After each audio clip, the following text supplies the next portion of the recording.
Let's get close, but not so close. You can share from a distance, you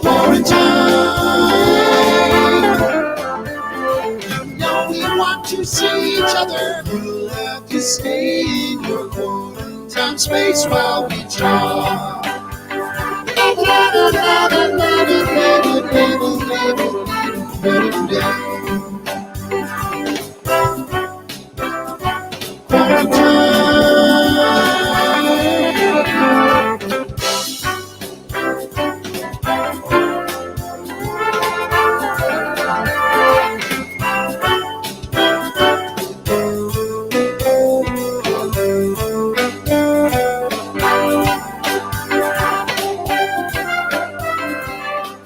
Friday, the 9th of May. No, the 9th of April. Friday, the 9th of April, 2020. We are 54 weeks into this changed world that began with a lockdown and is now reemerging. Welcome to Quarantine. And sometimes there are topics here that show up just in time. You know, we've been through this whole period of kind of looking inward and trying to get through something. And now we're all back to inventing the world, reconstituting hope, and what we may become.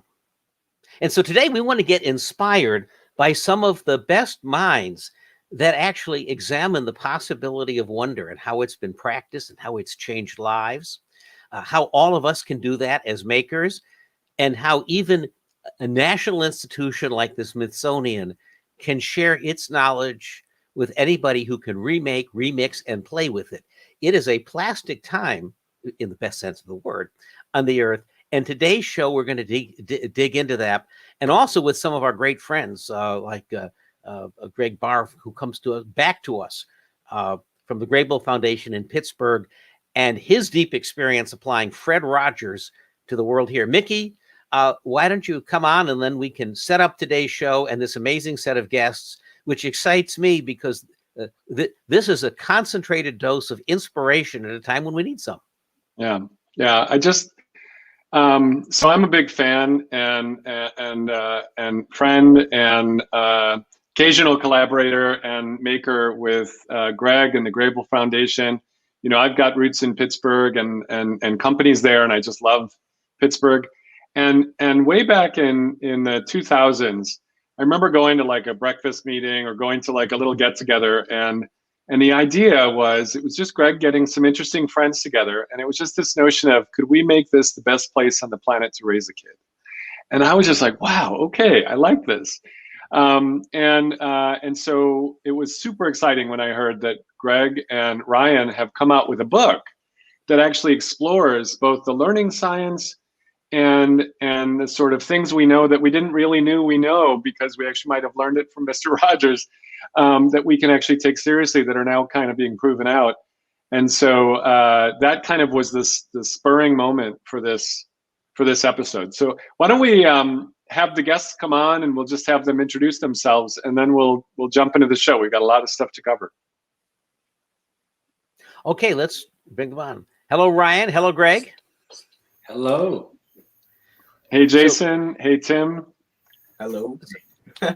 So quickly and then, tell us. I think, yeah, we have Daria still, or did she drop off? Let's see if we can get her back in too.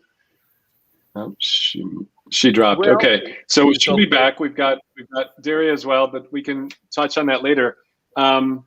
Gregg, quick, who are you? I'm a Pittsburgh kid who tries to improve the lives of Pittsburgh kids, and I get to do that through the work at the Gregg Behr Foundation and Remake Learning, and being a co-author with Ryan Rydzewski. That's awesome. Ryan, who are you? I am a writer. I write about learning. I write about science. I write about the environment, just about anything else. And I have the honor of working with the Gregg Behr Foundation and Remake Learning, and co-authoring this book with Gregg. That's beautiful. And Tim, who are you becoming?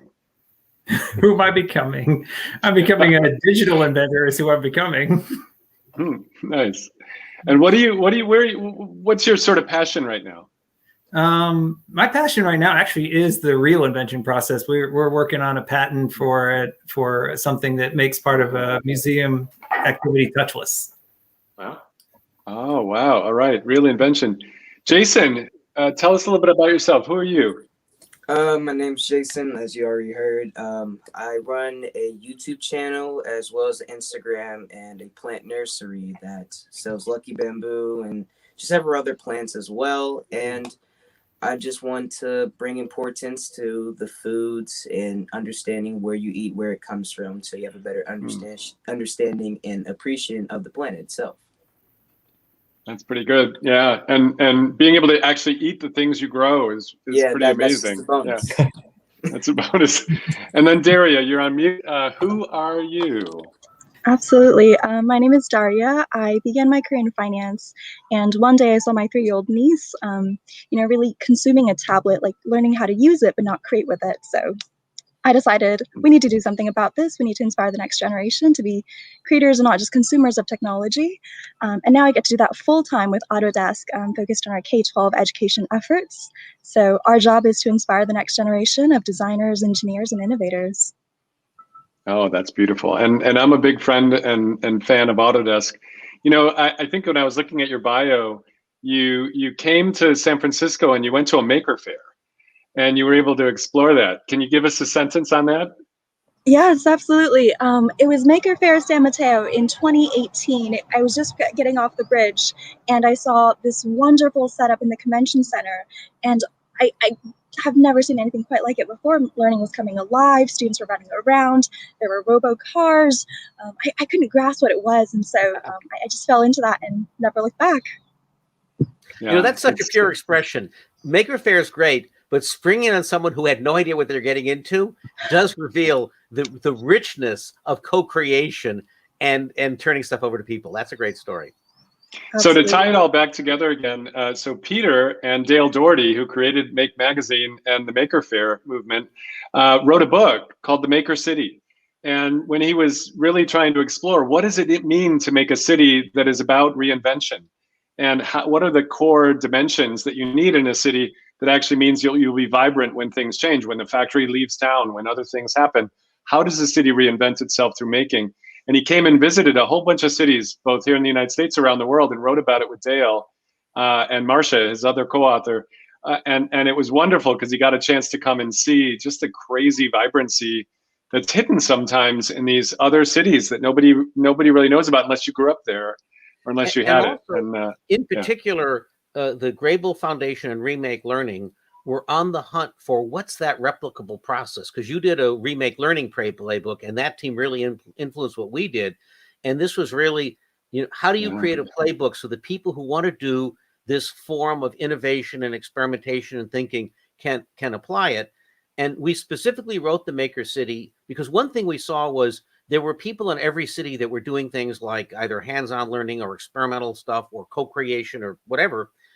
And they were in the minority, and most of the city fathers or the power aristocracy, when they said, look at this big new idea, they're like, you're crazy. And we realized we had to give them something so they could throw the book at those people. And what they got to throw at were a bunch of success stories of how this stuff works. And that's where kind of Gregg and all of us met up. And why I was so enthusiastic at the top of the show about how does one spread this stuff? Because you want to spread enthusiasm like a virus to overcome the recent history we've had, both virus-wise and politically. So we're going to have everyone else go back into the green room, and actually we'll pull you up in kind of groups. So thanks for joining us. And I think maybe first I want to invite Mr. Fred Rogers to actually come on the show, because we're going to be talking about his inspiration. It would be nice to have him tell us. I want to set up this clip. Let's set up this clip. Go ahead. So the setup, of course, is Fred Rogers created Mr. Rogers' Neighborhood, which was transformative on television, and various senators weren't so thrilled about federal funding for broadcasting because in kind of American tradition, people who take a more market and libertarian approach was like, why would we do this? So there was this wonderful confrontation where Mr. Rogers goes to Washington and Senator Pastore, the cynic who everybody knew was about to shut off funding, they had for all public television. And I think to put this in context for people who just don't know about that, an important thing was going on in that media, television, was suddenly showing up in everyone's desks and in everyone's homes, in their hearth, in their living rooms. and it was replacing radio. It was replacing singing at home or books, and media was starting to really push out. And the question was, do we have anything that's actually a public use for media, and anything that would actually help raise literacy about media itself, and anything that would actually be a public good that would cut across all these people trying to sell you things, basically. Yeah. And that was kind of the rise of public television and public media. It was actually around before Congress agreed to it. Pittsburgh was the very first public media station in the country, and at some point they wanted to do something at a federal level, but there was a moment in 1968, I think, where it sounded like it was going to get cut off. There was too much of that market dynamic and not enough respect for investing in citizens. And in this way, yeah. Let's cut to Congress and Senator Pistori. You got the floor. Senator Pistori, this is a philosophical statement and would take about 10 minutes to read, so I'll not do that.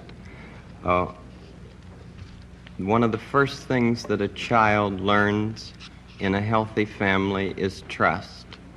And I trust what you have said, that you will read this. Will it make you happy if you read it? I'd just like to talk about it, if it's all right. Sir. Could I tell you the words of one of the songs which I feel is very important? Yes. This has to do with that good feeling of control, which I feel that children need to know is there. What do you do with the mad that you feel? When you feel so mad you could bite.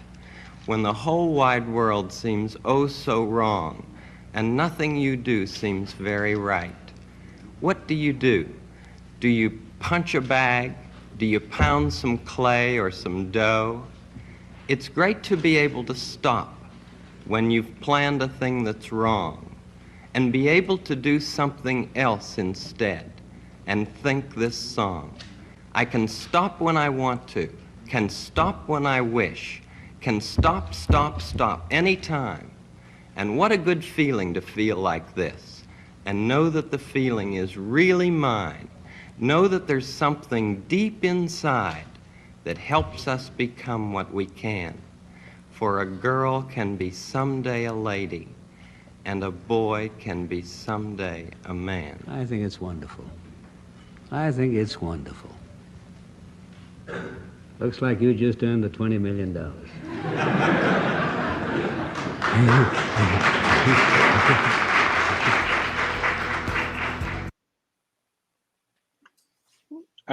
Every time that comes on, it breaks me up. And Greg, Ryan, Ryan, going badly until that point. Go ahead, Greg. Going badly, yeah. The hearing was going badly. It wasn't looking good for PBS until Fred Rogers testified. So tell us about When You Wonder. What's going on? Well, this is the book that Ryan and I have written together, and in some ways, this book is. Wait, hold it back up again. I want to make sure everyone can see it. Let's see. Here's the hardcover. This is the good looking. Oh, even better. So When You Wonder, you're learning. Okay. Yeah. Some ways, this book is 15 years in the making, but it's literally 3 years in the making, and it's a book that grounds us in Fred Rogers, right? It's so interesting as we opened talking about invention and making and creation. You know, people talk about innovation as finding something new in something familiar. Well, Fred Rogers is incredibly familiar to all of us, and we all hold this incredible warm spot in our hearts if we had the privilege of watching him as a child. But we can also think about Fred as a remarkable learning scientist, and a disruptive and radical one at that, right? And that's why what he did 50 years ago is so instructive about us now and about our futures in a post-pandemic future. He's someone that was simultaneously grounded in child development theory and practice, you know, what today we'd call whole child practice.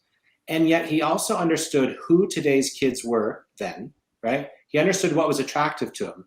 You know, the technology of his day was television. He said, how do I make what's attractive to young people good? And how do I essentially call upon what we're learning about learning? They didn't call it the learning sciences then, we do now. and he combined learning science and child development theory and practice in a beautiful way in the show, which was so grounded in love and humanity and respect for children. And so as we think about what's ahead, we can turn not only to Fred Rogers, but the people in our midst in the schools, museums, the libraries, the other sites of learning who are essentially employing that Fred method. And that's what this book aims to elucidate. What it is that Fred did and why it matters in very contemporary ways for our lives in 2021 and beyond.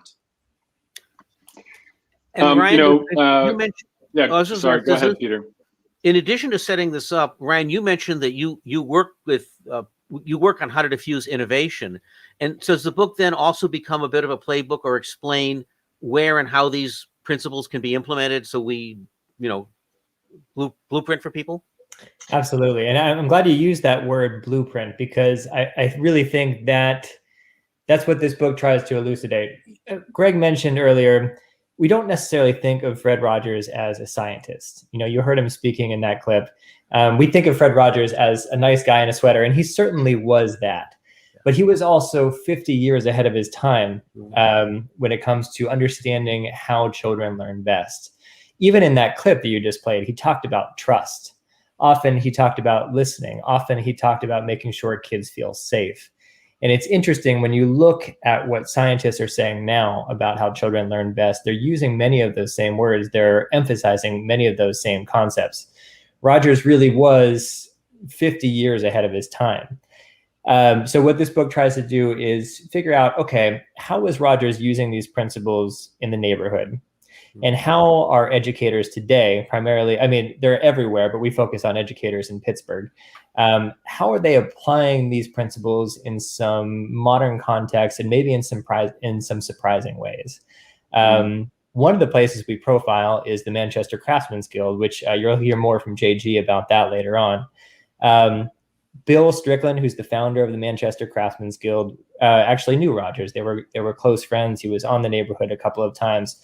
So you can find people around town even today who worked with Rogers, but even young folks who, me personally, I never got the chance to meet him. There's so much we can still learn from him today, whether we're a parent, whether we're a teacher, whether we're anyone who works with kids. Rogers, the principles he acted upon, the principles he used to design the neighborhood were truly timeless, but they're also applicable here in the digital age. I'm curious, in the early part of the book, you talk about how Google, very well seen as like a big innovator, did a massive study because they tried to basically say, we don't need managers. They were like, let's get rid of all the managers. We hire engineers. We're just going to let them do the work. It's going to be fine. And they did a massive study of the Oxygen project. And I remember interviewing and sitting on a panel with somebody who ran it for Google. And they were telling me about it. And you talk about it in the book, that what they discovered surprised them. How did it surprise them when they actually did this Oxygen study? And how do you draw that parallel and that sort of prescience from Fred to Google, the Googlers of the world?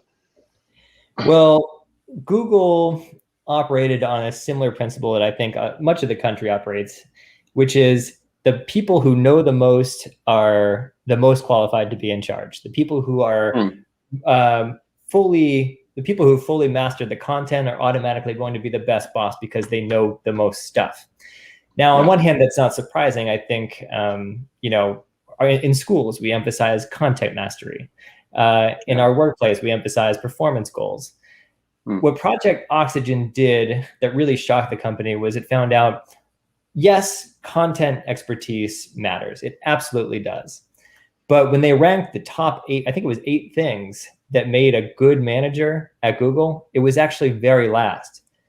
Above content mastery, much more important was, can you listen to the people around you? Can you work with a diverse team? Can you help people think through complicated problems? Do you care about that personal life? Care about your employees' personal lives? It really all came down to being human and having human qualities, and not hiding that, but that made the best. I'm losing my train of thought. The best managers. Well, but these are Sure. things that today we think of as social and emotional learning, and we think about how do we kind of intersect social and emotional learning with science, technology, engineering, arts, and society and making, and that's kind of what's interesting in that Mr. Rogers was looking out all over the place for not only wonder, but curiosity, creativity, how you communicate. I was looking through even your chapter titles and your chapter things, and it was like curiosity, creativity, communication, working together. That turns out to be important. And then sometimes you fail, and how do you learn through experimentation? You don't go to a lab to have every experiment work. Then that's not really much of a lab. You're not really pushing yourself. And then how do you make connection? And I just thought that the arc of the book is just delightful and really helps people.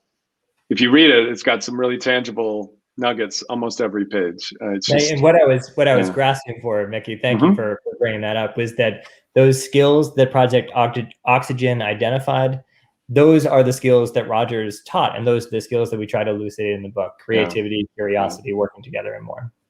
And the interesting thing is we don't want to make more Google managers. That's not the point of this, right? No. I think you all make a point that it's actually about much more. It's about becoming, and it's about giving people a chance to discover their potential, even when it's just, rising from subliminal to liminal, and they can get a feel for what their potential might be. They're in a weird zone, and we've got to help them at that moment kind of, discover their potential. And I think that's just beautiful. Greg, you were going to say something.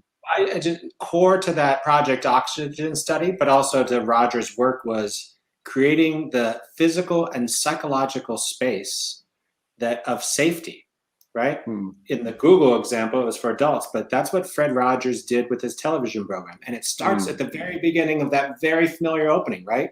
The frenetic jazz music. We enter his living room. The music starts to calm down. He sits us down and, slowly starts to create a space where we feel safe and we feel comfortable. And it's both psychological and physical, because that is core to being able to then start to wonder and create and ask questions. That has to be at the core of the pursuit of creativity and curiosity and invention. I was thinking I have to show everybody, just again, there might be viewers that haven't seen Mr. Rogers' Neighborhood. And I have this visual history of Mr. Rogers' Neighborhood that's like one of my favorite books. But what's really interesting is, here's Mr. Rogers, actually doing the puppets. And so he created kind of a magical world too. But it was his voices. It was Michael Keaton was one of the puppet makers, the puppet people there. And it was this kind of set that everything was actually thought through. This was not just happened to be. It was incredibly intentional. And I thought that was wonderful, because he was taking learning science, and you can see his going back and forth with learning scientists at the time, psychologists and others, and writing notes like how would he actually apply this. At one point, you have in the beginning of the book, you have Joanne, his wife, reflecting on growing up and being married to Fred, and what's it like to have that person in the family. And I met Joanne once or twice when I was on the board of QED, and I met Fred once or twice at actually art openings. I would just bump into him at art openings, and it was kind of wild, because I felt like, wait, that's Fred Rogers. He was on my TV, but I was, it was weird. But she said, she thinks, Joanne Rogers thought, being there for each other and supporting each other is what it's all about. And she said Fred wasn't a mythical superhero. She saw him every day. And I love the quote that she said, that he would tell her, we have to try, he said, try your best to make goodness attractive. And that's one of the toughest assignments you'll ever be given. And when I read that, as I was going through the book, and I'm still just working my way through it, all I remembered was Gregg being in some video call that I was on, and it said, be the kind kid on his t-shirt. And today he's got one that says, look for the helpers. Gregg, can you explain what's be the kind kid? What is that? Yeah, so Be the Kind Kid, it's a perfect example of the Remake Learning Network here in Pittsburgh. A local school district, that school played host and still does to an after-school makers club.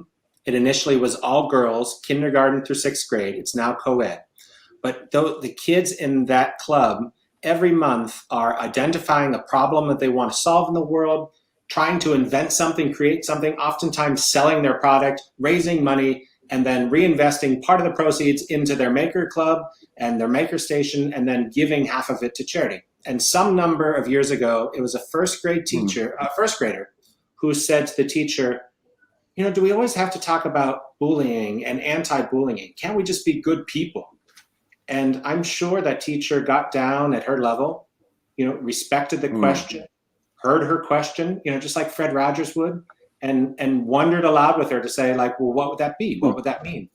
Ultimately, the product of that wondering was the creation of the hashtag Be the Kind Kid.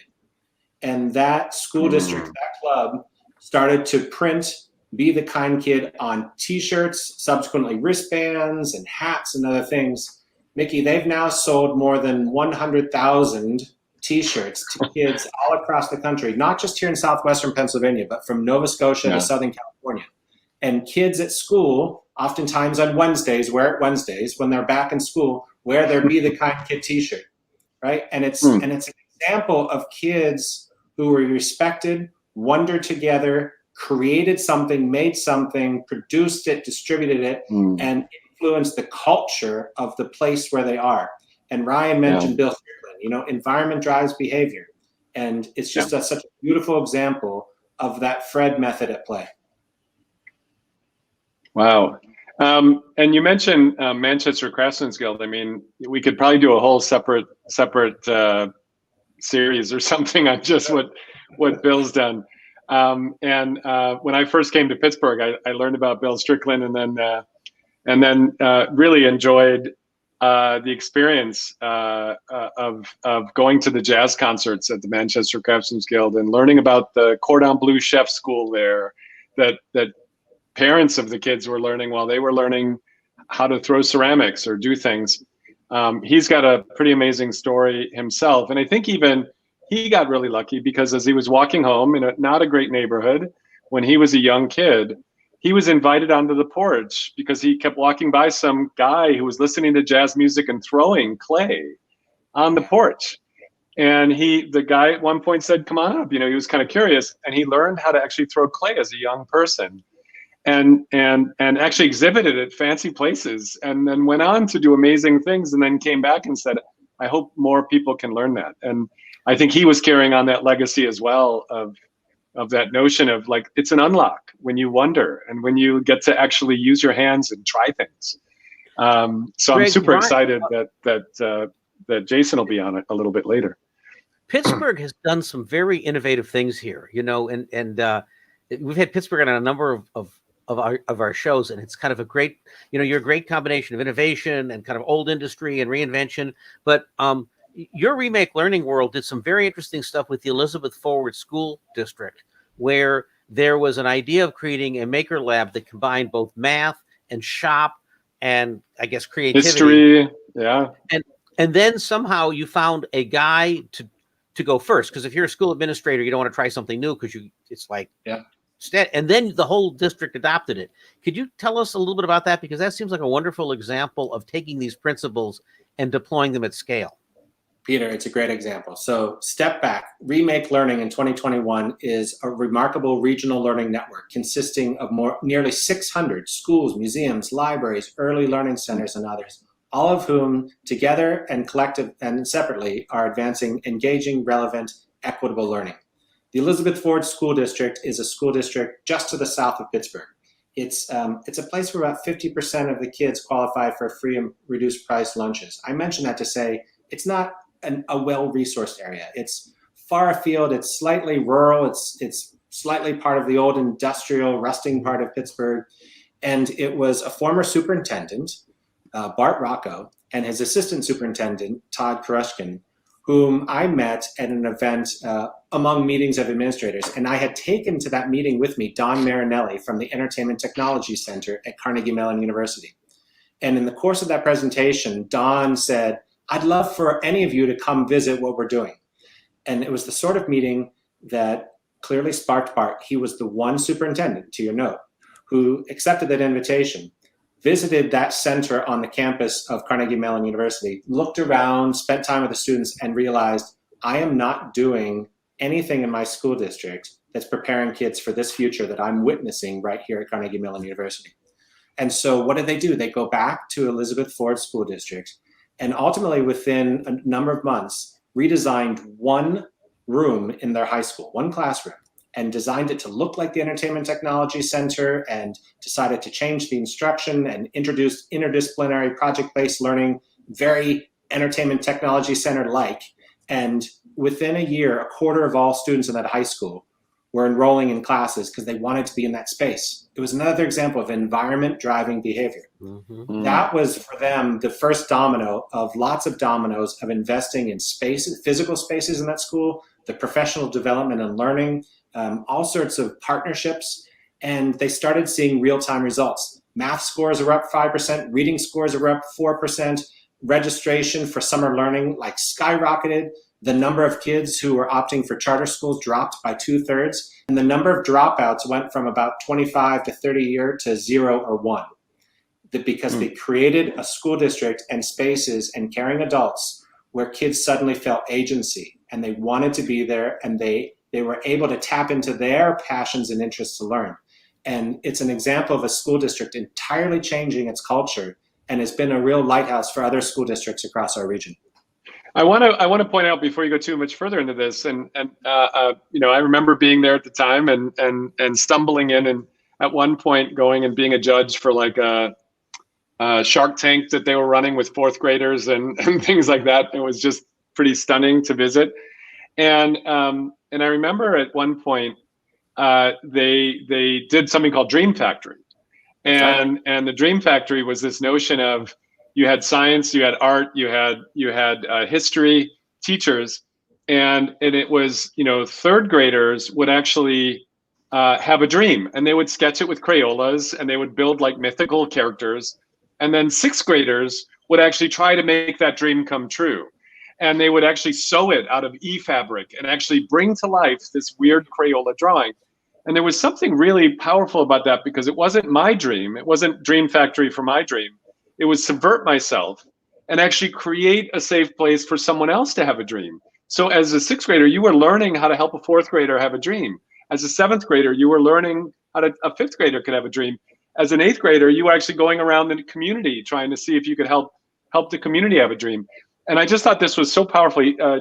Bart and Todd sent me pictures of the Crayola sketches and then the sewn fabric magical things that they were doing with switch and with electronics and circuits and stuff. And it was just like, oh my gosh, like this is wild. And the other point I want to make is that Carnegie Mellon's Entertainment Technology Center, created by somebody, you know, who came from Disney as a Disney Imagineer, they basically are the place. They're the oldest game development and program for game mechanics and learning how to actually use play to learn and to change and to do things. Pixar, Disney, Electronic Arts, all those companies point to that program as the granddaddy of all the programs, and all of the people who lead those places at Disney and Pixar and all that, they came through this ETC thing that Bart and they were able to see. So not trivial. This is like unknown in the world, but that's where all of our amazing experiences, from the roller coasters, you know, that Jesse Shell works on down in Orlando, to the games people play, and the characters you might see in big movie screens. And these kids were actually in high school. They were going through a game history, game mechanics, and learning how to be a game producer or create game assets as an actual class in high school. And I just wanted to go back to high school. You know, it was like, I got ripped off. I felt like, well, you know, it speaks to being a wanderer, right? Bart and Todd allowed themselves to be wanderers onto that Carnegie Mellon University campus. People who wander allow themselves to wander into the Manchester Craftsmen's Guild or the Children's Museum in Pittsburgh or the Elizabeth Ford School District. You know, those are the things that sort of shake you and prompt you to say, what is it that we can do if we really want to push forward in support of kids and learning and and great learning? What is it that we need to do? And Peter, that's what we've tried to do, is capture that for folks and really support, at this point, thousands of educators in and out of school, early childhood through high school, to be those inventors and creators and makers of new learning futures for our kids. I feel like I want to bring in Jason as soon as we can. Go ahead, Peter, but let's bring in Jason, because I like the idea of having somebody that's actually in the mix of being a youth innovator at Manchester. Let me ask you a question, Peter. but then we could put everybody on this. But in your practice, Ryan, of working on innovation with your clients, like what are the kinds of ways that you're applying this book, and what are you looking forward to seeing kind of come to fruition? I think it's timely in many ways, just because so many of us have been at home. We talk a lot about connection in this book. I think what I'm most looking forward to is just being in relation with people, being in community with people. I miss that. I think we all miss that. But I didn't necessarily know how important it was until I really dug into the science behind Mr. Rogers' Neighborhood. We discuss a number of studies in here that talk about the long-term benefits of children, but also adults, feeling that they matter, feeling a sense of belonging, feeling that they're a part of something. I think the past few months have been hard on us because it's hard to feel a part of something when you're at home in quarantine. But what I'm most looking forward to is being with people, but also thinking about these principles of what is it that makes us human, and how can we take that to make life better for ourselves and for our neighbors. And on that note, we should probably take a visit to JG's garden. Yeah, let's visit JG's garden. Hey, hello everyone. Hey. JG, tell us a little bit about yourself and what you're doing. Well, my name's Jason. I run a YouTube channel in which I teach people about gardening, from the small stuff to the big stuff, and just wanting to grow your own food and have a better appreciation for the planet and just the general earth itself, as well as increasing health consciousness and understanding everything about your body and how you can make it better and how you can make the planet better as well. How did you get into the YouTube channel and being such an an evangelist for gardening and solving all of the problems of food and gardening? Oh, okay. So I started a YouTube channel back when I was maybe like 12 or 13. Yeah. I did a little bit there. So I had a lot of dabbling, like when it comes to like posting the videos, editing, and all the software and stuff like that. But then later, after, I just stopped posting on that channel because I just got bored with it. And quarantine happened. I had a whole bunch of free time. And I remember I made it a goal back in October of 2020, that I wanted to build a garden. And I wanted to, start growing my own food for my health and such. And then quarantine just gave me a whole big lump of time. And then I realized, like, what am I going to do with this time? Am I going to sit around and do nothing, or am I going to do something that's not just going to benefit me now, but on and on and on?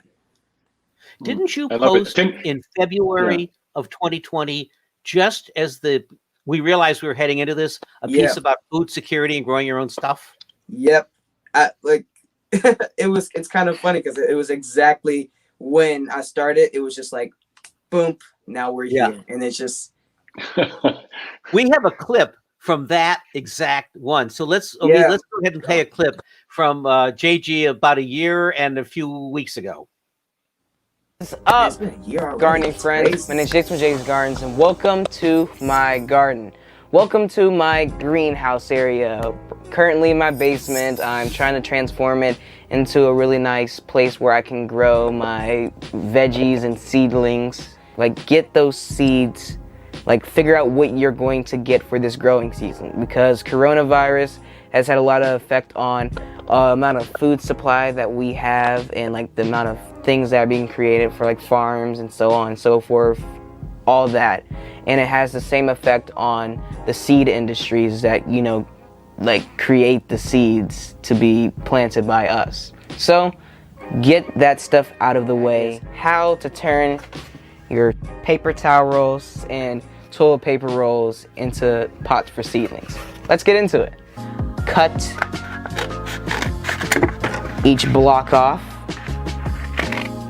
You choose the size depending on how big you want your seedling pots to be. I don't usually measure, I just do it and just live with the results. Then pop out like this. You're going to end up with 3 square tubes of different sizes, like this.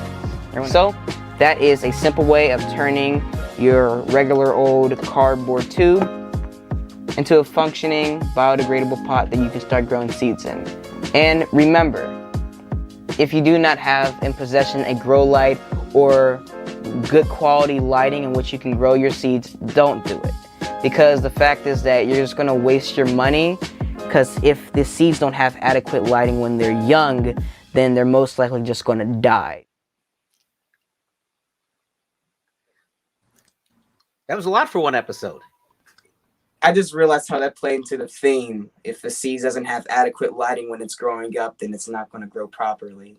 I just realized how that fits so well. It's when you wonder and adding sunshine. Yeah, I love it. That's exactly right. JG, tell me a little bit about who you're becoming. Like who like as you're dreaming and doing this stuff, you know, you've stumbled on doing this, you're doing it, you made a commitment to do it. What are things you learned that surprised you about like doing this regular YouTube thing and working with your hands and plants? Like, what did you discover? And what has it gotten you more curious about? Or what do you wonder about now? Or what do you wonder about where you'll go? Man, that's a lot of questions. Let me think. Yeah, pick one of them. Man, where I want to be and such, like, I'm just like all of us. Every day we go on, we're evolving constantly. So I'm just trying to be the best me that I can be and show people that they can be the best them, as well as, you know, for your body, for the planet and such. And I think we sometimes can forget about that with so many things going on. There's social medias and such. And we take there's just so much rapid information that we're being just consumed by, that we sometimes just forget about the simpler things of life, like how a plant grows, how microorganisms come together and create life.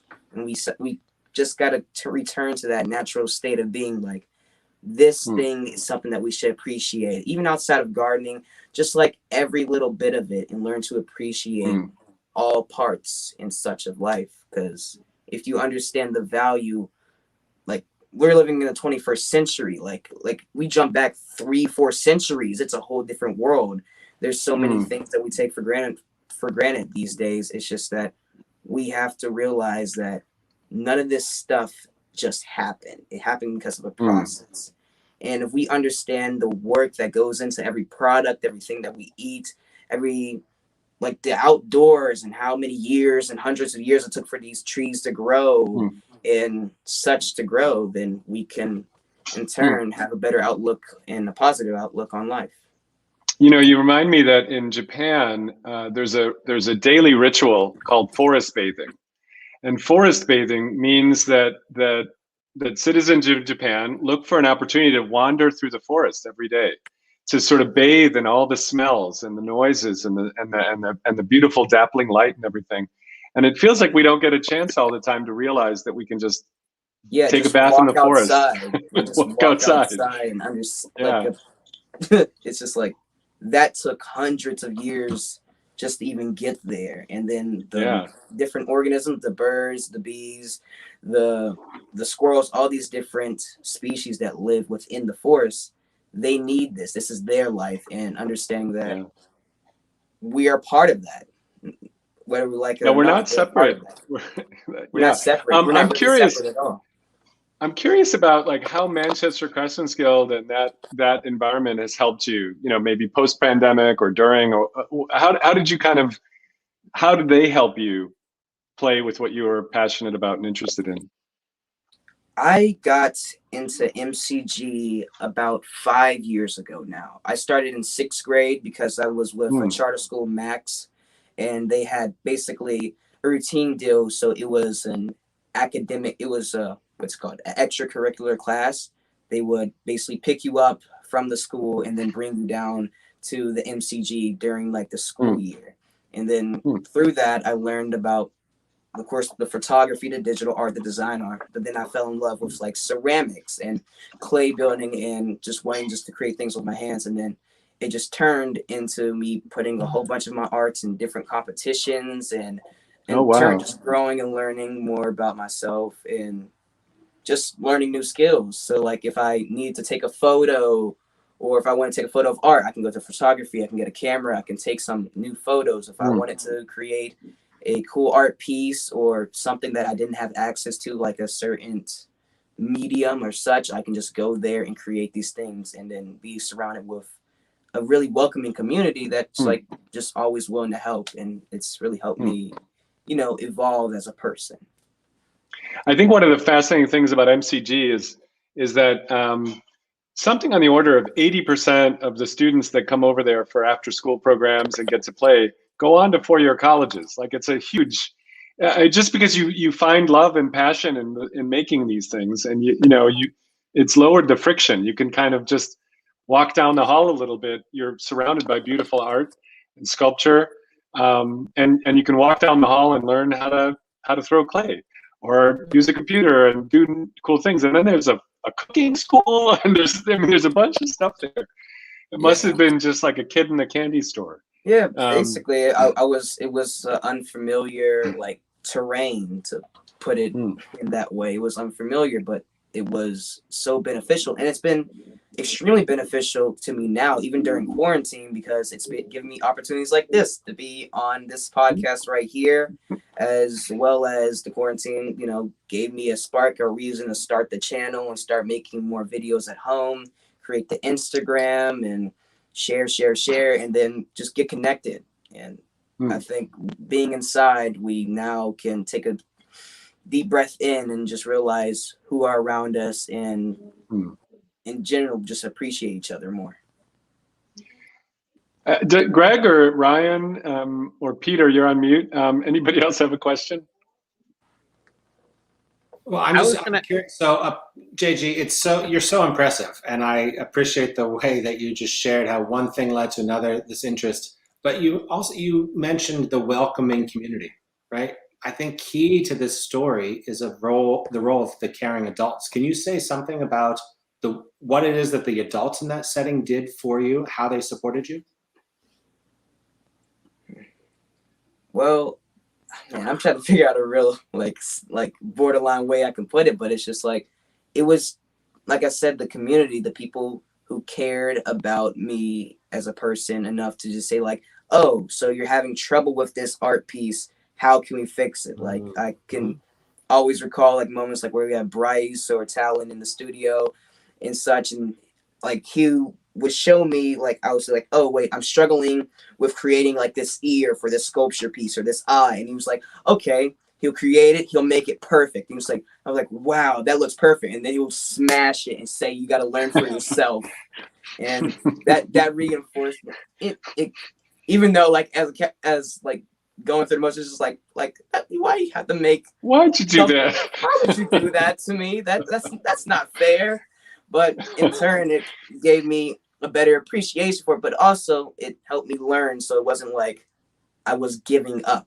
I was learning from my mistake, and I had people around me like at all times who, if I had a question or needed a better understanding on a certain topic or a certain piece, it outside of just ceramic studios, just all of the studios and just the people in the area, then I can just ask them because they had the time and they wouldn't care enough about. Yeah, they're there for you, resident artists and others. Yeah, these visiting artists, like just all the time. It's amazing. Yeah, this is one of the things that Dale and I realized in writing the book, and then Jim Fallows picked this up when he wrote his book about America, is that these maker communities really enhance social capital, because when people are together and collaborating and learning from one another, it just creates that generative concept. It goes way back in American history to barn raising, when people of different backgrounds had to work together to raise the barn.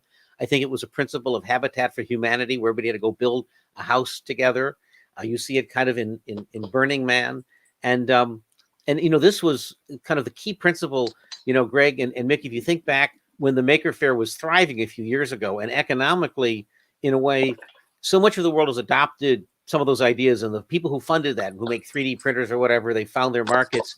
I'm wondering, for any of you, what's your sense for what the next renaissance of this stuff is? Like, these ideas just seem completely appropriate at a time of reinvention and reconnecting back in the real world, and yet they're not quite front and center enough in how we imagine infrastructure or spending our capital coming up. Greg, you run a foundation. Ask the big questions. Huh? I think the Renaissance comes in deepening the work, right? Making sure that it's accessible, that it's culturally responsive, and starting to see, whether it's maker-centered learning or technology-enhanced learning, or STEM and science-based learning, computational thinking, that this sort of work just becomes normal. I think it'll be a real renaissance if these are just the normal things that now happen in schools, or places like the Manchester Craftsmen's Guild. That would be a remarkable renaissance. This might be an interesting time to bring in Tim and Daria, who speak to us about a national institution that you would think is a little static, the Smithsonian, basically saying we're going to take our collection, rip it into a CAD program, and everybody please reimagine and recreate with it. Tim, let's bring in Daria and Tim. Yeah. And we'll have, do we want to have Greg and Ryan and JG stay on, or we'll bring them back after? We can set them aside in the card deck and back, and then we'll bring everybody up in a flurry of. So we'll bring you back in a few minutes. Yeah. Tim and Daria. Tim, what the heck was happening, and Daria, how did that all come together, and what are you excited about? Oh, yeah. So I actually create hands-on activities for a space at Smithsonian in the National Museum of American History called Spark Lab. And it's an invention studio, basically. And it's a place where kids and adults and families can come in, and they get to take on that role of being an inventor and actually delve into the process. And being that so much of it's hands-on, it was great. And just before the pandemic, we were partnering with Autodesk to start bringing in some digital content.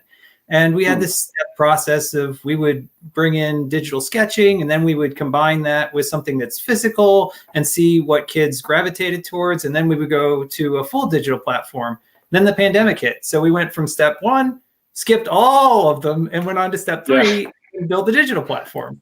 And it's been a fantastic thing. It's been a fantastic process. The best part about it, though, is that we had so many digital files, because we're using a lot of tools of the maker movement. We're using CNCs and 3D printers to create some of the activity pieces. So we already had the digital assets there. So it was a great transition. Absolutely. And I'll add on to that, just in terms of what intersection I think you mentioned, a lot of this is thought of as static, but I think an interesting point that the authors made in When We Wonder is actually that the inner lives of children hadn't changed. Yeah. And the question of, did Mr. Rogers' Neighborhood fall behind the times?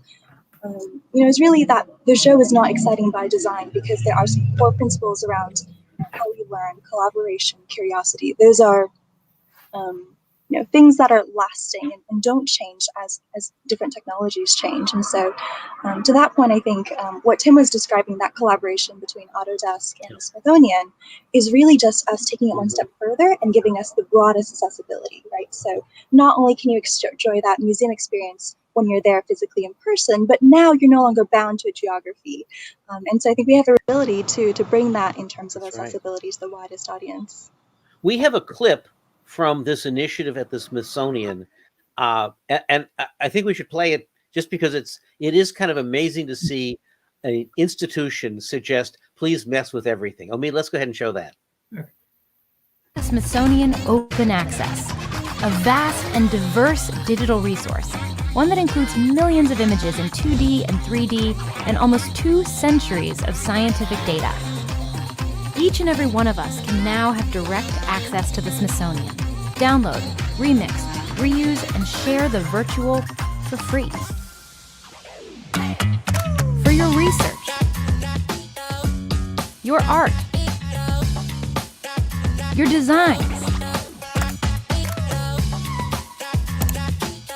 for learning. Innovate just about anything you want. Because the Smithsonian's treasures belong to you. So go ahead, check it out. Unlock our collections.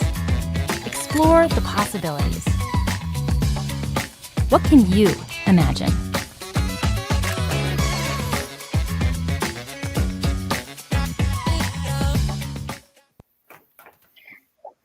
That was cool. You know, and That's cool. It's just awesome. And I think, you know, I remembered a long time ago when I was more active as a fellow at Autodesk, we sent a whole crew to the Smithsonian to scan down at like millimeter detail the Apollo lander that nobody had been inside of since it landed in the ocean because it was sealed. And we had to, you know, use special booms to get inside, and a whole crew from Autodesk was there with these crazy laser and photogrammetry tools. And they found crazy things in there. This was for one of the celebrations, but this was the lander that circled the moon and never landed on the moon and then splashed down with all the astronauts. Yeah. They found like whiteboard markered like lists and counts on the inside of the lander. Omid, can you bring up my other screen that shows Tinkercad? I just thought that people could see what this looks like. You know, you can go to the Smithsonian collection over here on the side, and here's the lander, and you can pull the lander out, you know, or you can pull out the Bell, the first airplane that broke the speed of sound, and you could like play with it. You can print it back out. You can check it out. Here's the woolly mammoth, you know, and so if you wanted to as a kid, you could kind of play around with pulling out the woolly mammoth. And of course, everyone knows woolly mammoths were astronauts. That's why they left the Earth and they went to another place, and you could kind of do things.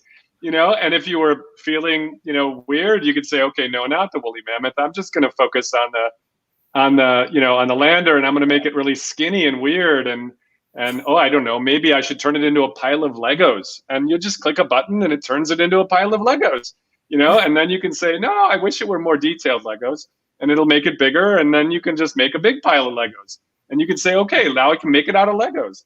So just this notion of being able to casually make blocks, make things, explore things, and even do electronic boards and circuit boards and Arduinos and things all inside of this and programmable, and opening that up to the collection. Maybe you could bring that back down again. I just wanted people to see that this is like made for 6 years old and 60 years old. I'm 55, so I can almost barely use it. What was the challenge in this journey of trying to bring everything from the pandemic, you know, the Spark Lab? I see a 3D printer behind you. Taking it from that and saying, actually, let's make some projects, or let's make some things that we did, but let's make it so kids and parents and teachers could try this at home. What was some of the challenges you stumbled along the way, or you found were really challenging? I think some of the biggest challenges, well, first off, the thing that made it easier was that the Smithsonian as an institution did have all of those assets there as well. We had our own assets from our space, and Smithsonian had all of those exhibition assets as well, which was fantastic. But the thing that made it most challenging was that we weren't there to facilitate, because it being that one-on-one, having that one-on-one conversation where somebody can feel safe to share and discuss what they're doing, and you can ask those questions that really probe at how somebody's inventing something or creating something or what it really means to them. We didn't have that, so that was one of the big challenges. And then also trying to find a platform. We were really looking for a platform that was open, that would help us to express what it's like being in the Spark Lab space, and also allow kids and users to have just an uninhibited ability to change things. And the Instructables platform worked out great for us to represent our Spark Lab space. In that we connect people to different collection objects. We connect people to different areas of the museum. And then the Tinkercad platform was kind of like one of our hands-on activity stations. That became the digital version of that, where you could manipulate materials and start to invent and create things along a theme.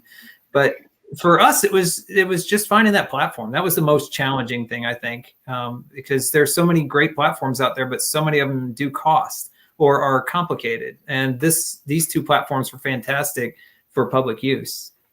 So Daria, can you tell us a little bit about Instructables? We didn't really talk about that at all. We just talked a little bit about Tinkercad, but that notion of a social tutorial, a way to actually kind of help people learn. Can you say a little more? You're on mute, by the way. Absolutely. So Instructables is our DIY community. There's tons of tutorials for every type of community or vertical you could possibly imagine. There's something specific for Tinkercad. There's more for microbit, all the way to more household types of projects too. And what I think is really magical is that it really leverages the power of peer learning, right? And so sometimes we get in our own way when we have, self-doubt. Can we actually do this? Am I capable? But what Instructables allows you to do is not only figure out, what can I create, but also teach it back and share it to the community. And that takes it just one step further, right? So, remembering something or recall is great, but if you can teach it, that really gives you the confidence to say that you can not only recombine things to create something new, but you're able to share this joy, this magic with other folks. So that's how the Instructables platform plays into our broader ecosystem. But like Tim said, I think very eloquently, Tinkercad is the foundation for some of this work, being free, accessible, open to everyone. That is absolutely where we're trying to head. Omid, pull up Instructables just so we can kind of show. It's on my other screen there. I think it's worth people knowing this has like 10 million monthly people using it. And it's sort of like, it's social tutorials. And what's fun about it, Eric, who helped create this, he said that he started doing it originally at MIT as part of this thing called Squid Lab, where he was building really crazy kites. And he wanted to share all the ways he broke the kite. And with his community of people doing this stuff. And he basically started telling a hero's journey story. Like, I tried this and it failed. I tried this and it failed. And he'd take pictures and he would like type a little answer in there, like, and then we tried this and it didn't work. Now I've got another idea. And it was like a lab book where he would tell a story. And he said the best Instructables take you through like all the way you didn't make it work, all the way back up to the amazing fun of making it work. Omid, can you share my other screen? And I'll show what's really interesting about this. You can kind of learn to make everything. And one of the things I noticed when I needed to make an Instructable is that I like making costumes for Halloween. And so if I said, let's make Halloween, I would suddenly find all sorts of things like make a Halloween popcorn hand, make a DIY mummy. Of course you're going to make, some kind of bowl full of teeth. I don't know. And all sorts of things. Oh, I need to make Yoda for Halloween. And so actually making things with a sense of wonder for something that's like an event or a holiday, it's kind of a fun thing. We used to have massive Halloween parties at Autodesk because we thought it was work. We had to like come up with crazy things. The one I thought would be fun to show everyone is that you can also make it very personal. I'll say Mickey Instructables. And you would find things like, oh, my best friend is a Lego fanatic, and we 3D scanned him, Bonin, and we just made him out of Legos. We scanned him. He happens to do this TV show with this other guy you might know, LeBron James, and we scanned him and we learned how to like make him in Tinkercad and Maker, and then we took him apart in Tinkercad, and then we figured out how to turn it into a to a 3D object. And we also figured out how to actually cut it back apart again and assemble it. And we got together and made it for him and then gave it to him for his 40th birthday. And he's like a Lego fanatic since the time he was like 7 years old or something. And it was one of those things where making is like, it doesn't have to be made out of like some fancy material. It could be made out of stuff you have in your toy box. And it was fascinating to watch at the very end, and this is an Instructable. So you get to see, we didn't get it quite done by the time we had to pack up and go to his party. But there he is. And I think what's fascinating is there's his 92-year-old dad over there. And his dad and he were there, and all of his family came out, and they all had cartoon pictures, and then he's holding his Lego head. And it was one of those things like, he was like, where did you order this? How did you buy this? Can I order some extra copies? I'm like, you can't buy this. It was made by somebody who loves you. If you want to make it, go look at the Instructable. And we can take that down. I just wanted to give people a sense that you never know how you enter. It's more kind of like this sense of wonder and do something for someone else. It's that idea that came out of Elizabeth Forward where build someone else's dream that maybe you could never buy. And that's kind of fun. And it can be as simple as kind of a better way to pot plants. It can be different things or a whole garden. It could be whatever you get excited by. Tim, what's next? Tim and Daria, what are you doing next? What's your kind of your evil invention schemes now? What are you planning? So I think right now the best way to put it is our evil invention schemes are to get into the classroom. We have the Instructables, which can be used by teachers, and a lot of them have. And then we're now working with Tinkercad and their lesson plan format. So we're actually creating some lesson plans around the Instructables that we have. So there's documentation, there's evaluation, there's a lot of like so you can put more rigor into it, so that actually a little rigor into showing off how the kids are learning things. Yeah, right, and it helps them engage in the invention process. And we're really trying to teach the invention process through it, and what that process looks like, and how inventors think, and trying to get people to identify and get that inventive identity that helps to shift things and change things and make things better for everyone. Yeah, I wish I would hear more people say, I want to be an inventor when I grow up. I love that that's what you are, Tim. And Daria, you were sort of an inventor in many ways after leaving Wall Street. What are you doing now? And also tell us a little bit about your side gig with Mochi. I want to hear about that, or your experiments with not a television screen or an iPad or something. Yeah, absolutely. I'll start with Mochi because that's how it all started. The idea was I wanted to provide a healthy substitute for an iPad or a tablet that you'd give to maybe a young child. And so it'd be screen-free, highly interactive, and give you a way to see yourself as a really capable creator. So Mochi was how that took place. And so I started that with a friend of mine, Mark Pawlikowski. And today he's running the business full time, and I get to work with Autodesk on the K-12 education side. So it's been a tremendous opportunity. So Mochi is a curious brown bear that takes you on adventures throughout the world. And the way we structured that was there's a story library, so it's based on stories because we know kids love story time. And there's a bit of a coding component in which you're placing blocks onto a coding board. The board takes your commands, and Mochi the bear listens to your commands and moves around the storyboard. Oh, interesting. Yes. Peter, did you say you've got a clip of this? Well, I do, although I forgot to drag it into the right folder. So you just keep talking, and the internet will do its thing. Just give me a second. So, Daria, while we're waiting for that, tell me a little bit about what your passion is at Autodesk in terms of, what you're doing with the kids and why. Why does Autodesk even care about this? Why do you care about this in that part of your life? Absolutely, great question. So the future customer of Autodesk is really going to be this next generation, so our current students, right? Autodesk customers are the ones who are designing, engineering, architects, etc. And so we have a responsibility to nurture that.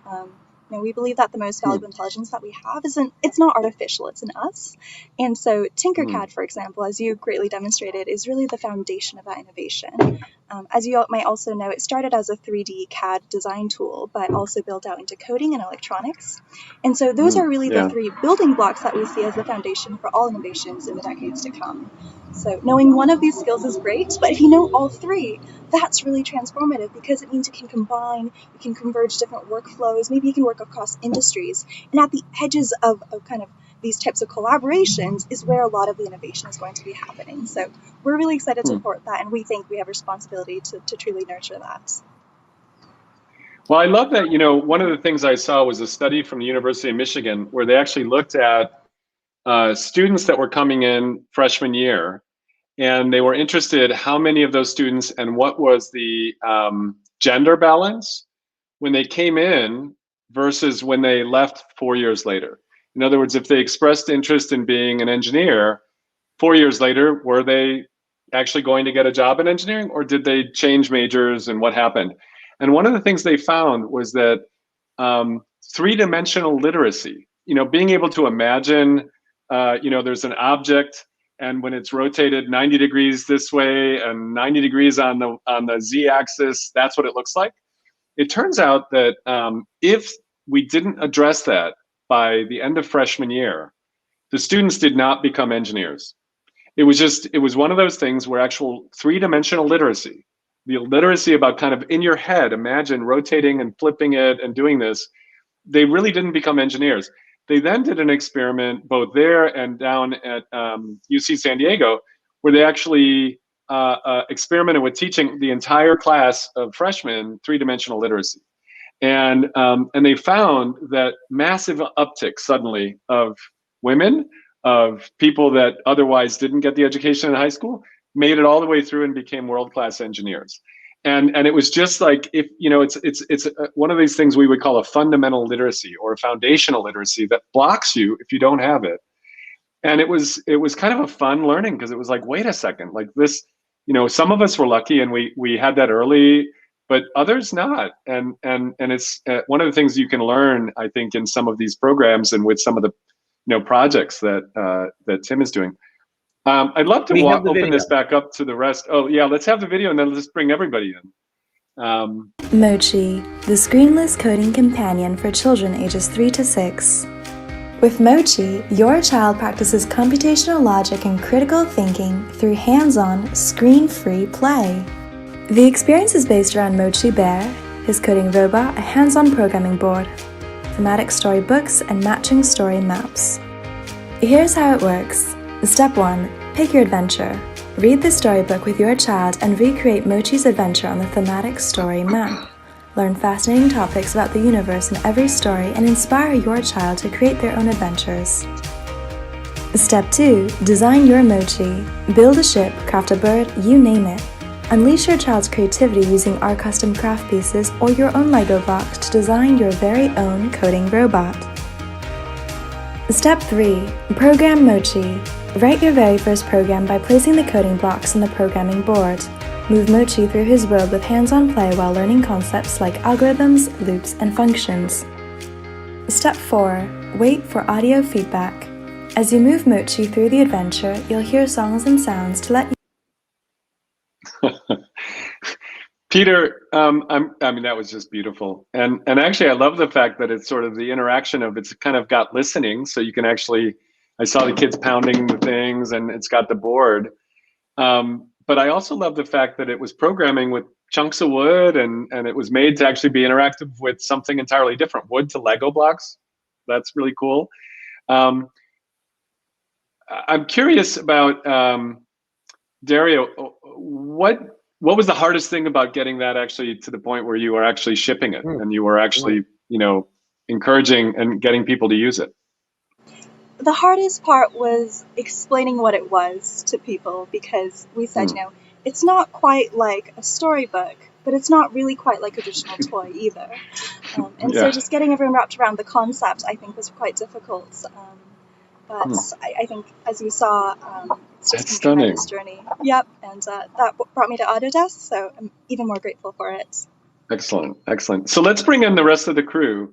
And if anyone has questions for Tim or Daria, or Daria or Tim, if you have questions for Greg or Ryan or Jason, now it's sort of open discussion. And I have a question for Tim. And also, if you have to go, tell us, just type in the chat and we'll make sure we get you out of here, because we know it's a Friday night. Go ahead. Hey, Tim, I've got a question for you. A big theme of this show is how we can all be inventors and kind of apply that making spirit. And I understand that at the Smithsonian, you all have a 175th anniversary coming up, which is an exhibit called Futures, which is both a celebration of the Smithsonian's history in fostering innovation and also using artists and making in a really cool way. Can you tell us a little bit about what's coming up? I actually wish I could, but it's a huge institution. I don't have a lot of information on it. I wish I had more to share. I do know from earlier talks that there are a lot of different companies coming in to show off some of their new technologies and how they'll utilize those. A lot of, just a lot of reaching going forward, because right now the Smithsonian, most of it is about history. And what there is now current, then this is, what's coming. And I think it's going to mirror a lot of our festivals that we've done in the museum in a wonderful way. But outside of that, I wish I had more information, but that's what The thing that I've noticed is a number of the digital and place-based artists that I know have things that are coming up at the Smithsonian. You would usually hear about this at an art, like at a art and technology center, or perhaps at Burning Man. So there's clearly something exciting coming up there. So that's something to look forward to.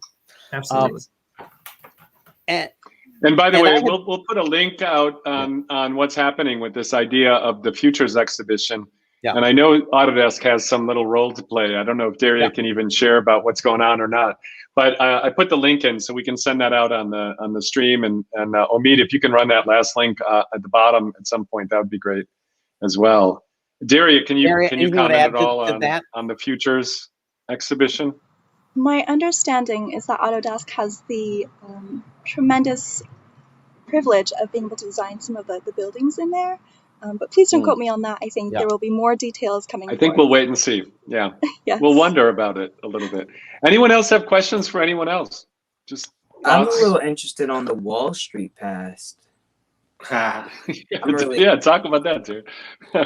What are you curious about, Jason? I don't know, just like how it just developed, like evolved into that, like until you wanted to go into something like this. Or like, what did you learn? What did you take away? How did that factor into how you are as a person now? Thank you so much for the question. So I actually think my own education was actually the opposite of wonder. And I say that because as a first-generation immigrant, parents who really struggled a lot of the times, I knew growing up that the one thing I could do really to take the worries off my parents' mind was succeed in school. And so I was laser focused, like getting from point A to point B. And that means you have the blinders on, you have goals. And once you have goals, I think often the process becomes one that's more of execution rather than of discovery. And discovery is truly the path of wonder. And so once I actually came out into the real world, I chose Wall Street because it was kind of the thing, the path, capital T, capital P, that people were doing between, do you want to do banking, consulting, or med school? And so I thought, this is a safe path to go. It's what everyone else is doing too. And I realized very quickly there were people who were tremendously passionate about what they were doing. And that was not, I felt very clearly that was not me. I was there to kind of take the next logical step. I wasn't asking the right questions about where do I want to be? How do I want to make the right impact in the world? And I think the reason I didn't ask those questions was because I was so focused on execution. And so the journey of wonder and what I hope to also inspire in the next generation is, don't take the path that I took, but rather, wait and explore and, peel back the onion. You'll find that there's more. And I think that's really where we discover what we truly want to do and what we're intended to do in the world. Daria, I remember you mentioned that you were an analyst and then you came out west and you saw this.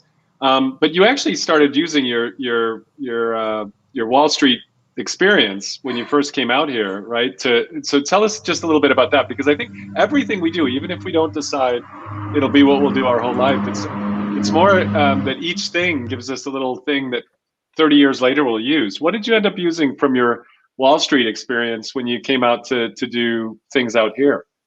Oh, absolutely. So what took me from New York to San Francisco was actually an investor relations role with the Blue Shirt Group.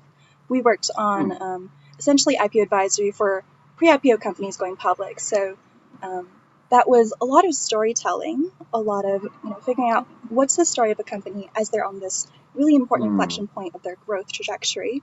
And also I learned how to fundraise. So that was really important for Mochi as well. That's pretty important. So actually, how do you get people to sign a check and believe in you in some ways? Absolutely. So everything's a learning. Yep. Yeah, nice. Anyone have any other questions for anybody else? Mickey, I had noted in the comments there was a question about when do we think we'll see this type of learning culture become more familiar and normal in our schools? And it was interesting, Daria, hearing you describe your own experience as sort of a regimented experience, because that's in many ways, many systems of schools, that's what they deliver.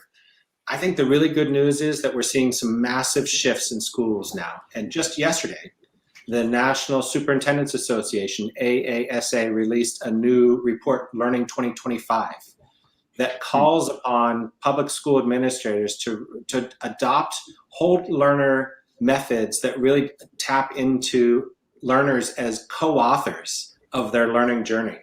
And there's a lot more to that, but it speaks to a different trajectory in schools. We see it in other places abroad, the work of Big Change in the UK and People for Education in Canada, and the work out of 100 out of Helsinki. There's a rising tide of organizations and also school systems and school system leaders thinking differently about what learning could be. And it makes me, Mickey, think of Remake Learning Days, right? So a lot like Maker Faire, Remake Learning Days here in southwestern Pennsylvania is a festival of innovative learning all across our community. 25,000, 30,000 people who come out to events held in local schools, museums, and libraries, places where they're showing off their makerspace with their Autodesk products and software, or coming into a museum, Tim, where they're doing extraordinary things in an invention space. And the great oh my gosh, the Children's Museum is just on fire when that's happening there. I just love that place. But it's not just Pittsburgh. I mean, it seems like it's West Virginia, it's Ohio, it's a regional thing. And is it not now kind of getting almost franchised out to other cities?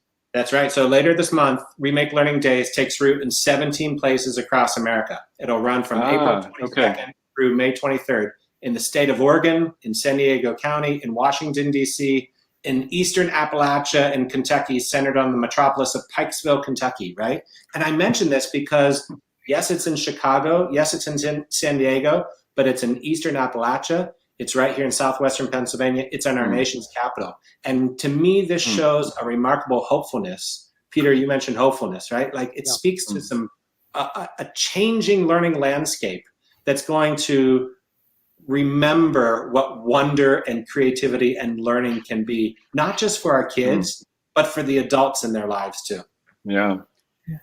I want to add to that a little bit. We've actually been invited, the Lemelson Center has been invited to share at the U.S. Department of Education at a meeting they have coming up, where we will be sharing how we've taken an open-ended museum lab space and converted it to a digital format. So again, pointing out that learning, that open-ended learning where there are no wrong answers, where the learner is the one in charge of what happens and what the outcomes are, and where they're actually practicing their creativity.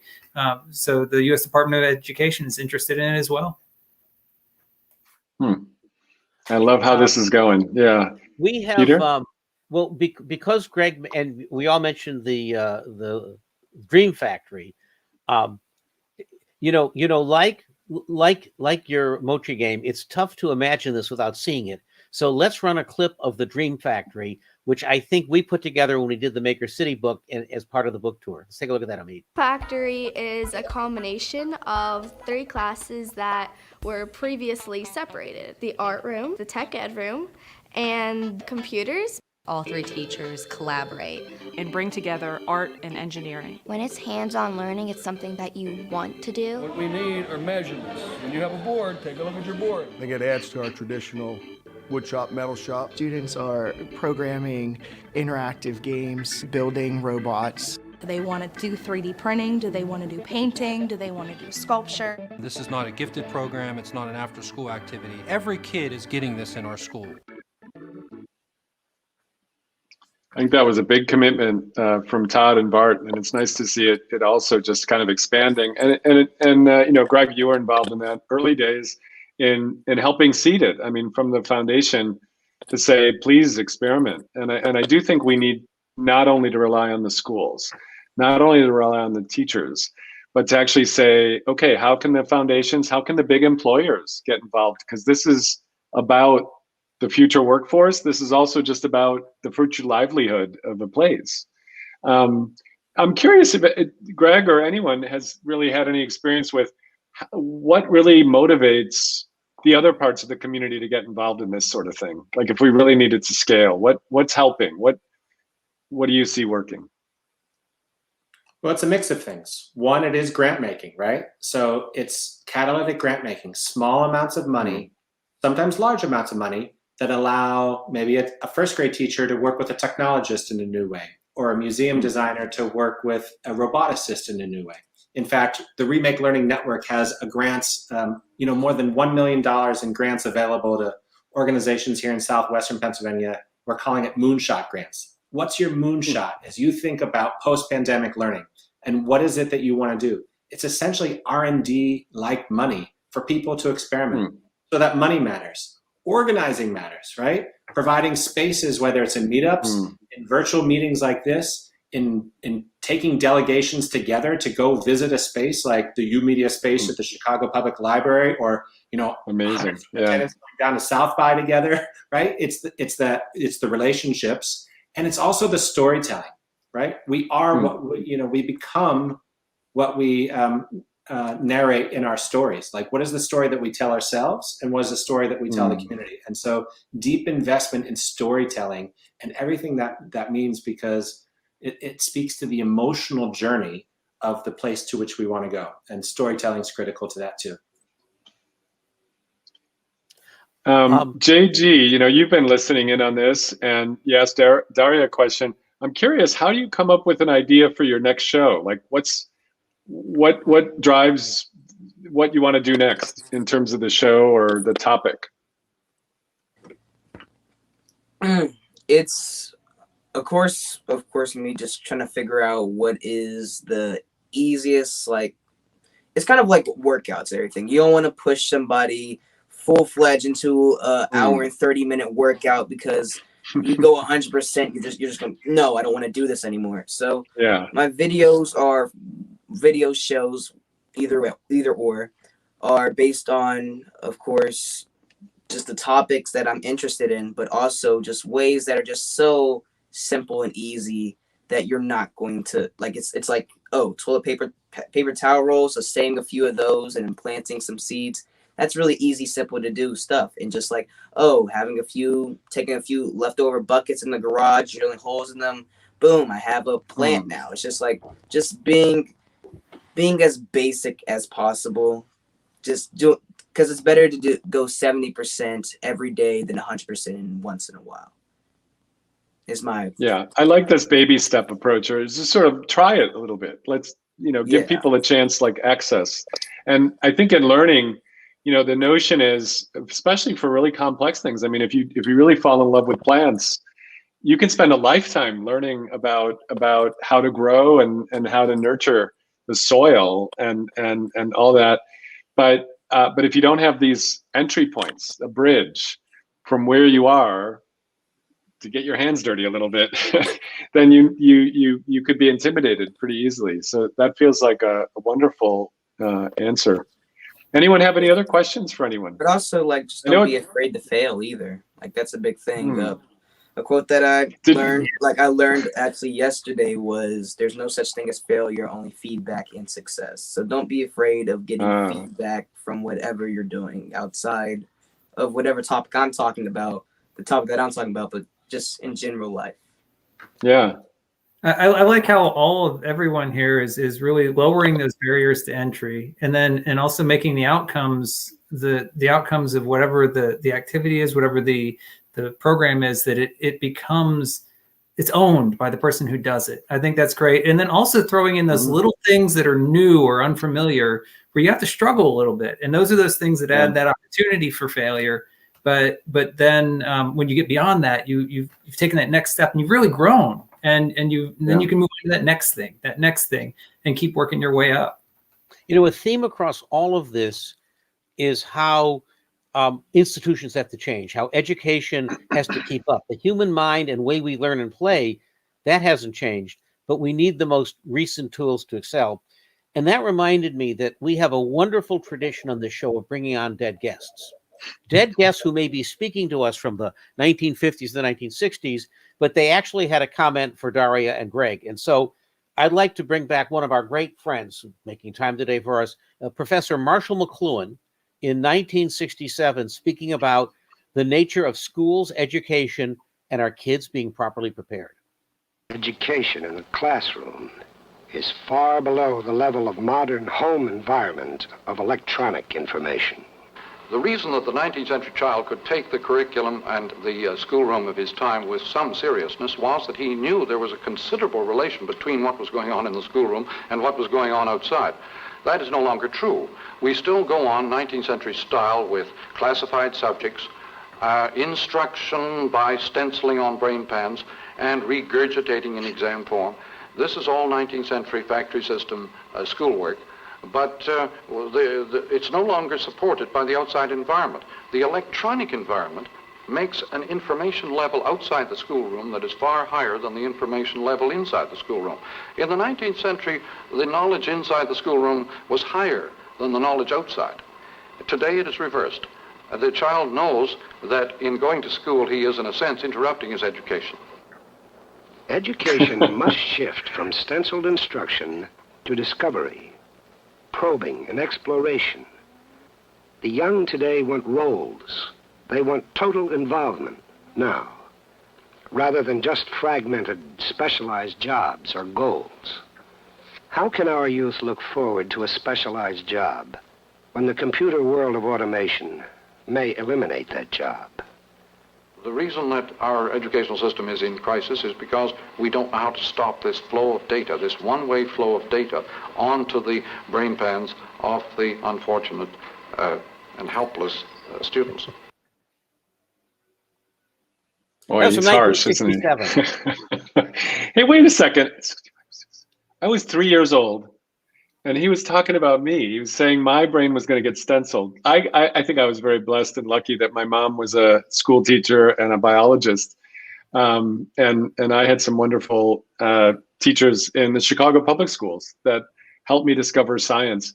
I wanted to share this last year during the pandemic, I have thrown myself into one of these things that they call deep technologies. Deep technologies are about things that actually lower the barriers between atoms, things made in the physical world, bits, things in the computing world, minds, both human and silicon minds, and joules, basically energy units. That's a measure of energy units.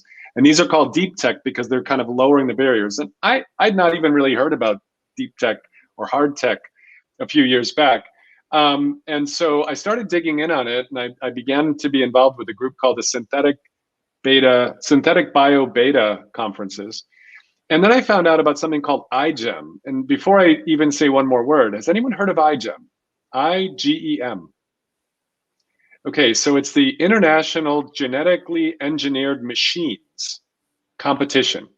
And high school kids and undergraduate college kids get together in teams around the world and create to build biobricks, open source bricks that allow them to build new things, like DNA that actually affects a molecule in a petri dish so that you can make it glow red, green, blue, and actually build a display out of it. Or a bacteria that you actually do genetic engineering on so that it's E. coli, which is in your stomach. It usually doesn't smell so good when it comes out. E. coli bacteria that smells like bananas when it's growing and smells like mint when it's done to be harvested, so the kids can go out and play Frisbee, and when they wander back in, they can smell when the actual things are done. These are high school kids. And I'm like, okay, wait, 12 people do this? No, 40,000 kids around the world have local high school teams and college teams. So then I was like, okay, I want to learn. And of course, my big sister is my teacher in a lot of things. So I mailed her one of these as well for Christmas. And I ordered, let's see if you can see this. I ordered the Genetic Engineering Hero Kit, which is actually a kit from Amino Labs. That's the DNA playground. And I was like, oh my gosh, wait, this is so insane. So I just want to open it up, and I won't show a lot of it, but it's got a whole instruction book. But the wild thing is that it comes with like an incubator, and it comes with a centrifuge, and you basically end up learning how to do bioscience. And so today we're all interested in getting kids to learn computer code, but I actually think kids are starting to learn genetic code. And we just saw the wonders of Moderna, who I think 3 weeks after the virus was digitized, like ripped like a CD from a town in China and then emailed to all the researchers in the world, 3 weeks later, the Moderna virus that people are getting injected as a vaccination, the Moderna vaccination, was already developed in the lab using machine learning, and they printed it out by using CRISPR, and were able to manufacture it, and we're injecting it in our bodies today. It actually took a year because we had to make sure it was safe for humans, and we had to go through the FDA, but they're now working on that for cancers. They're now working on that for helping with congenital diseases. It's sort of retraining your body. And so I'm kind of curious about what your experiences are, or your excitement about this notion of what the heck the future holds. Because I think when I saw this, it made me think of Marshall McLuhan saying that the world outside of my school is doing crazy things. And then, of course, I heard this was happening in schools around the world. And one of the kids that started as a high schooler is actually one of the founders of Ginkgo Biolabs, which is one of the unicorn foundries up in Boston. So we started as a student. And so what's happening in this world? What are you excited about? Will Lemelson Invention Center have stuff about synthetic biology and this crazy thing? I have no idea what's going to happen when there's a TikTok for synthetic biology. I don't even know what that means. Anybody, any comments or thoughts? Well, I know the director of the Lemelson Center. He has taken a great interest in artificial intelligence and where that's going and how that's changing how design works and how creativity works. And I know even things like some of the Autodesk programs have some artificial intelligence behind a couple of those different tools that they have. So he's been taking. It's called generative design. AI agents. That's right. Yeah, and it's free for all students in the world. Yeah, it's an interesting period. It's more jazz collaboration, in my opinion, because I kind of worked on some of the early tools, Dreamcatcher and things like that. And it's sort of, the machines actually have no common sense. They've never lived in the world. They've never skinned their knees. They've never been yelled at by their aunt, like I was sometimes. And so they don't understand, they have no, what they call common sense, wisdom, or innate knowledge. And they don't have wisdom that grows over time. So they don't have a mental model. But what they do is they do generate creative results, like generate novelty. They just wander around and come up with ideas. And so it's a little bit more like jazz. Like it'll come back and say, what about this? And you'll be like, that's a terrible idea. And you'll say, push it this way. And then it'll come, what about this?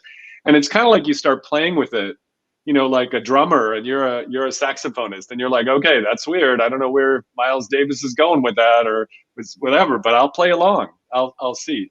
So it is an interesting intersection.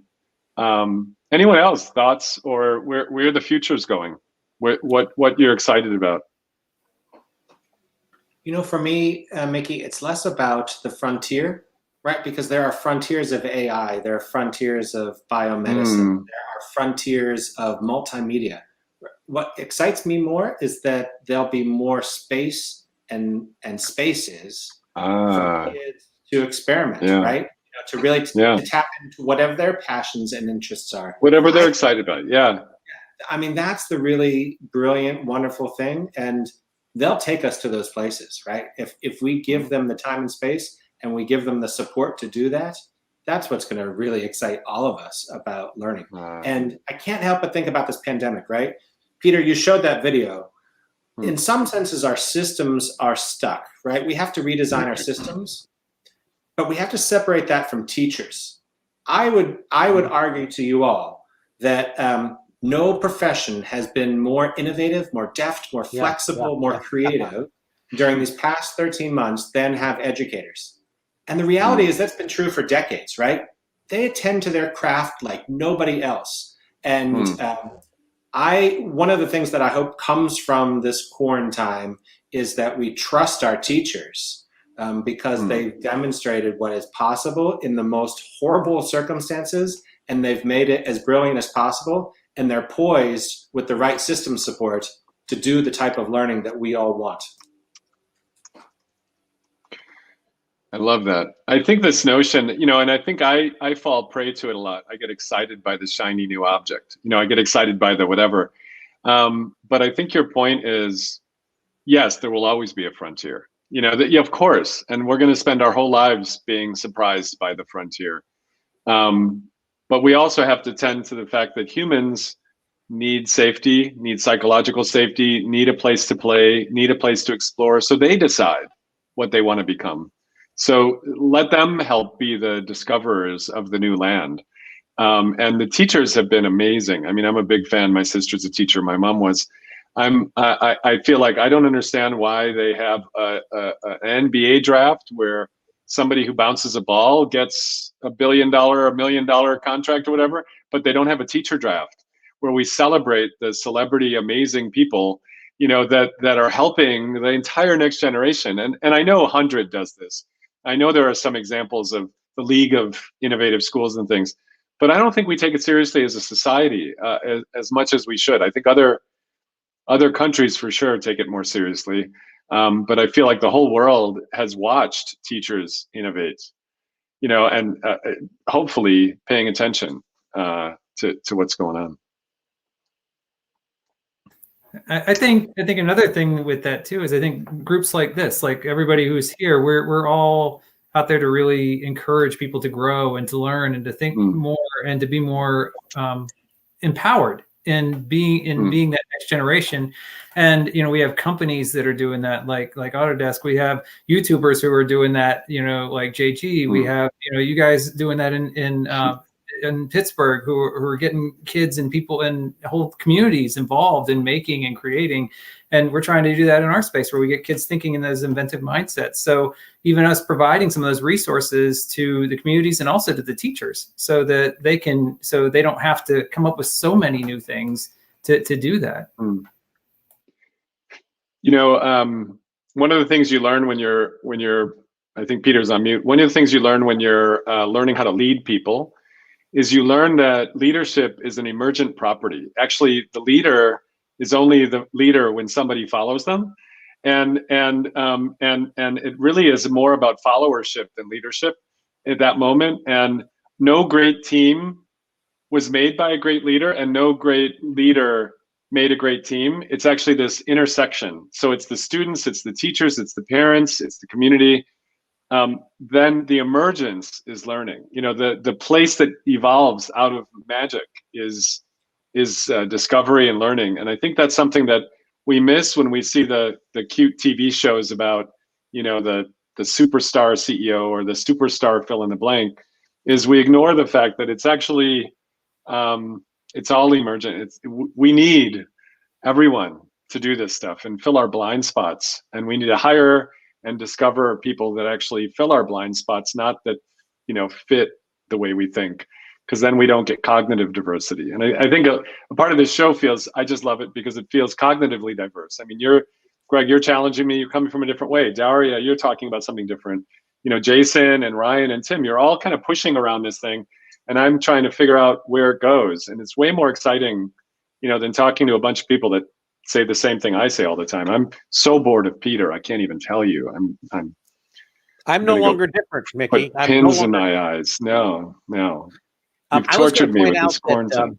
The other thing that giving kids or anyone a sense of co-creation does is it confers an enormous sense of agency. A lot of kids can grow up thinking they can't affect the world, particularly in disadvantaged communities. The minute you tell them they can go affect a building or go build something. We've done something in San Francisco called Market Street Prototyping that Autodesk was involved in that allowed communities to co-create large temporary structures that took over the streets for a few days. And it was amazing. People are like, here's an idea, and we got to go there. And that's a big part of, I think, what this contemporary, fundamental difference between the 20th century, right? Before TV was handed to us, now we get to co-create things. Mick, hey, we're getting to the end of time. I mean, we've run right over it, of course. It's around 7:30 on the East Coast, and I feel bad for everybody. I want them to have their Friday night. Any last thoughts? I was curious about, like Jason. I wanted to know. It is December of this year. Like, we made it through the year, through whatever happened with the pandemic, and you have been making the videos and all that. What do you think you're going to be doing in December of 2021? Yeah, the one coming up at the end of the year. What am I going to be doing then? Like what goals I have, or like what am I? No, just what do you imagine you'll be doing? Like what fun thing do you hope to do by the end of the year? Well, some things I feel like are pretty close set in stone are, because I've been working with the DMC Drew Madison Center, which is this basically this nursery place that basically is a distributor for different for Giant Eagles, the Whole Foods, and all these other big companies. So I hope to get connected with them to a degree where I can become one of those distributors on a smaller level. Oh, wow. As well as all right, December months, of course, be able to like grow and like do things there, because like it's a greenhouse, so I can grow. You could be there all the time, long, and just grow all season long, and then be able to sell and then market all season long. So I love it. Okay, anyone else? It's December 2021. What are you doing?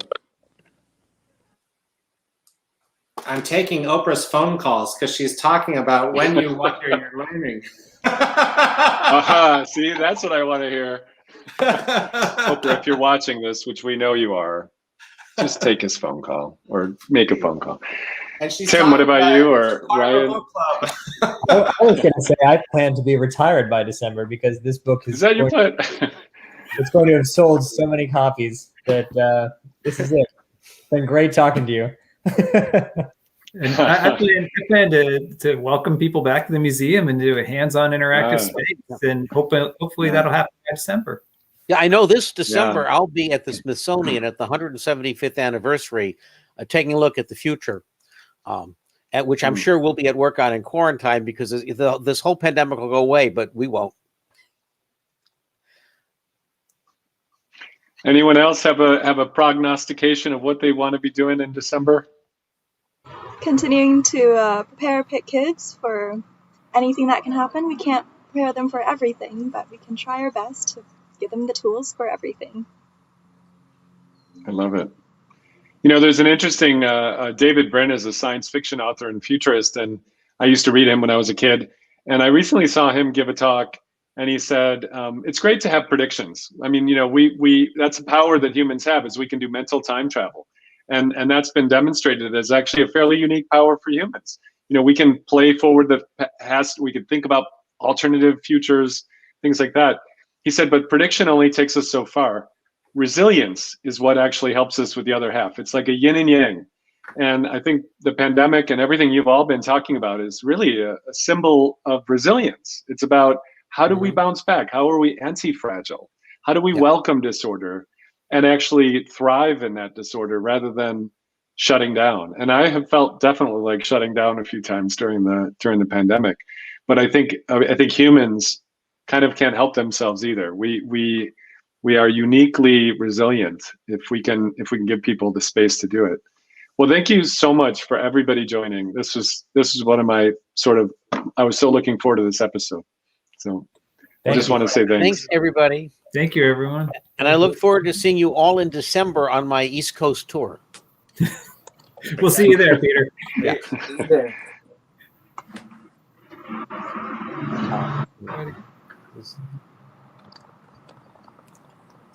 Now let's get close, but not so